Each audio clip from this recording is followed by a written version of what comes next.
All right, welcome. Today we're going on a pretty wild ride, uncovering the hidden history of one of the most iconic symbols in movie history. It's a journey that connects a Hollywood blockbuster all the way back to the wisdom of ancient India. So on one side, you've got Forrest Gump, right? An absolute classic, loved by pretty much everyone. And on the other, you have its official Indian remake, Laal Singh Chaddha, which, well, it kicked up a real storm of controversy. A lot of people just wrote it off as a simple remake, but you know what? The real story here is so much deeper. Because what if I told you that the floating feather, the image that starts and ends the whole story, isn't just some beautiful random piece of cinematic poetry? What if its real meaning goes back thousands of years to a core teaching from ancient India? To get it, we have to travel back in time to the Bhagavad Gita, one of India's foundational ancient texts.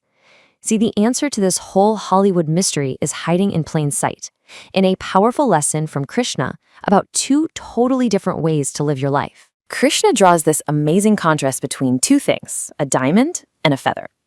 The diamond, he says, represents the path of rigidity, of ego. It's the person who thinks, I am in control, I will force my destiny. But the feather, that represents surrender, flow. It's about accepting the winds of fate with a kind of grace. And Krishna gives a pretty stark warning about the diamond path. When a person is that rigid, that convinced they can control everything, they actually become predictable. And because of that, they can easily become a tool in someone else's grand plan.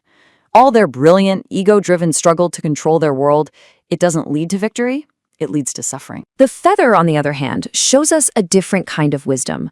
It's light, It's not weighed down by ego. It doesn't fight the wind, it floats with it, carried along by fate.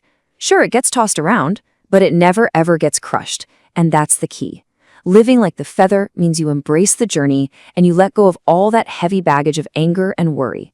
And this is the analogy he uses to just nail the point home. It's brilliant. Krishna says, we're like ants on the back of an elephant.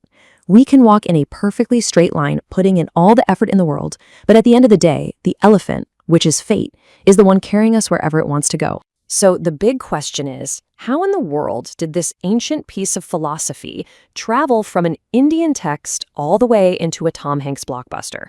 Well, the journey is way more direct than you could ever imagine. Get this, the author of the Forrest Gump novel, Winston Groom, was a Vietnam vet, and he was really searching for some kind of meaning in his life.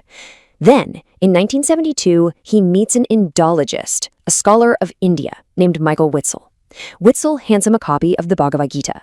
Groom supposedly points at the cover and just asks, hey, why does Krishna have a peacock feather in his hair? And the answer he got that day, well, that planted the seed for his entire novel.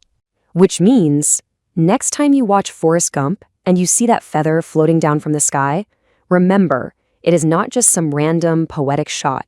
It's a direct, visual representation of Krishna's teaching. It is ancient philosophy literally brought to life on screen. And then, decades later, the story comes full circle.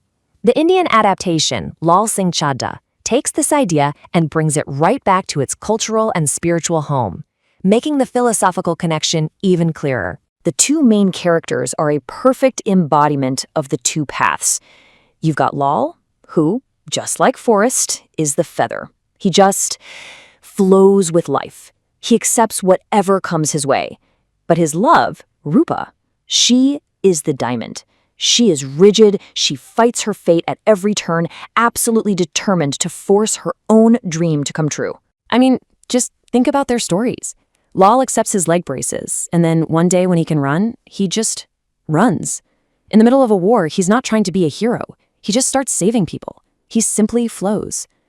Rupa, on the other hand, rejects her whole life story. She chases this one single rigid dream of becoming a movie star, and that relentless struggle against fate, it breaks her.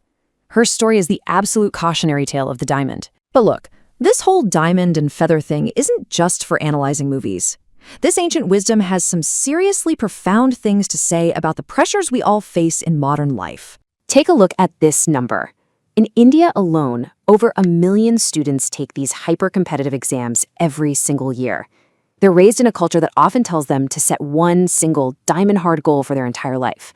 And when that one path doesn't work out, that feeling of failure can be absolutely devastating. The feather philosophy gives us another way, a path through that kind of failure.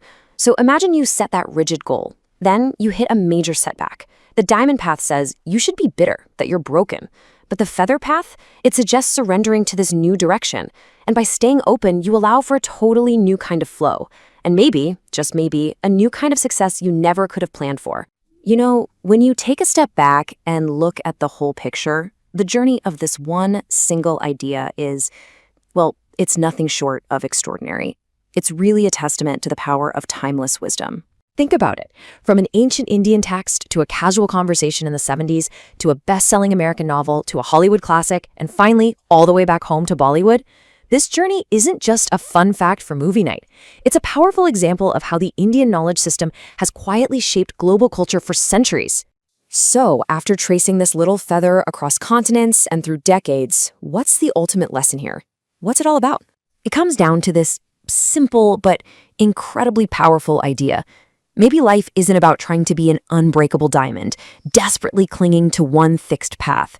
Maybe the real wisdom is in learning how to be the feather, light, free, and moving with grace wherever the currents of fate happen to take you.